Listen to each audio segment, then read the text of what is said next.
As soon as we get up, we start to use our eyes. Yet how often do we give a thought to these delicate and complicated instruments so long as they are working to our satisfaction?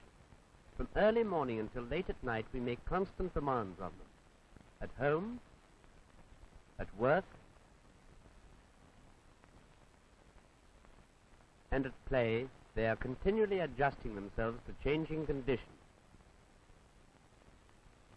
Let's examine the eye in detail and see how it works.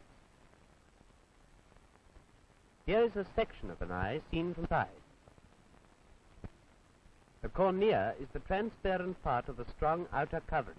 The iris controls the amount of light admitted to the eye by making the pupil or aperture for light larger or smaller. The lens throws an image onto the sensitive screen known as the retina. The impressions on the retina are carried to the brain by the optic nerve. In this way, we see. In principle, the working of the eye is similar to that of the ordinary camera.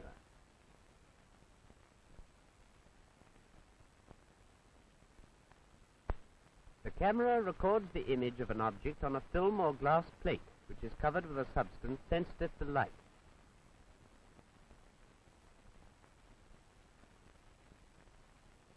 The light rays from the object pass through the lens and form an image on the sensitive plate or film. In the same way, the lens of the eye forms an image on the sensitive surface of the retina. It is then transmitted by the optic nerve to the brain. But if the brain or optic nerve is damaged or affected by ill health, eyesight will be defective. Here is an inverted image of an object as it appears at the back of the camera. To make it sharp, a focusing device is fitted which corrects the distance between the lens and the plate.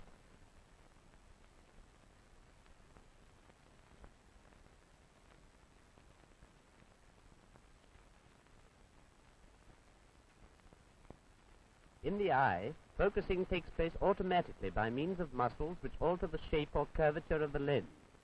This has the same effect as altering the distance between lens and retina.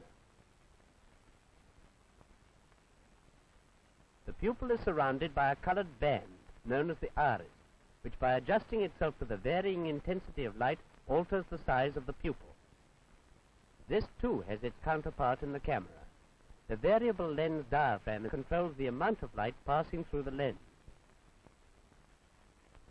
The eye adjusts itself automatically to the quantity of light. Coming from the bright light of day to the inside of a cinema, the eye can at first see little or nothing of the surroundings. But after a time, it adjusts itself and becomes accustomed to the change.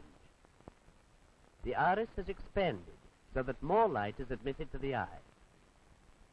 In modern life, the muscles of the eye, which enable it to adapt itself to varying circumstances, become strained. This may be on account of the conditions of work of a particular job. In the case of a watchmaker, powerful magnifiers. Or in oxyacetylene welding, the intense glare which cannot be borne without a mask or goggles. Car driving, where the eyes are glued on the road and where all objects are on the move, is very tiring to the eye muscles. Even in more humdrum occupations, a great strain is put on them. By being kept adjusted in one position for long periods at a time, the eye becomes fatigued and loses its adaptability. It then becomes necessary to assist the tired muscles by screwing up the eyes, or by taking the object away from the eye instead of adjusting the eye to the object. This is a symptom of long sight, and the eyeball, instead of being spherical, is slightly short. A short eyeball means long-sightedness and is a common defect. At first, the distance between the lens and the retina can be corrected by making the lens thicker. But after a time, when the eye muscles through strain become tired or lose their adaptability, the eye cannot focus properly. In long sight, the image is not sharp on the retina, but a little behind it. Glasses of the proper type bring the image forward onto the retina. Glasses may be required to correct other faults which strain may uncover. Slight astigmatism, for example. This means that the eye can focus in one direction, but not in another. Headaches and nervous disorders result until proper glasses give correction. In short sight, the eyeball is long. The image is sharp at a point in front of the retina and is therefore not clearly seen. To counteract this defect, it would be necessary to flatten the lens. The focusing muscles are unable to do this. The only adjustment they can make is to thicken the lens, which brings the image still further forward. A concave spectacle lens pushes the image back onto the retina. Strain or physical abnormality is not always the cause of defective vision. Here are the nerve and blood vessels at the back of the eye coming from the brain. Thus the eye shares in the life and health of the body.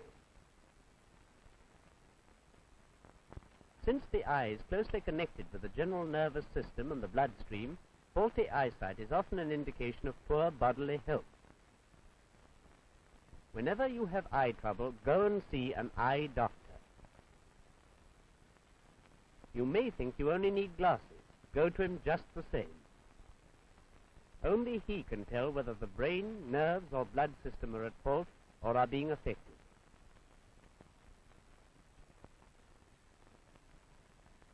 "29 people out of every 100 with defective vision require medical attention as well as glasses, and for 6 in every 100 such persons, medical attention alone is required."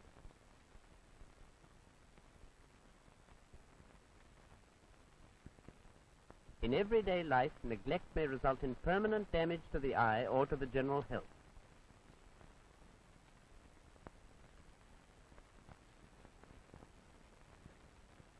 See an eye doctor at the first indication of defective vision. The advice of an eye doctor saves sight.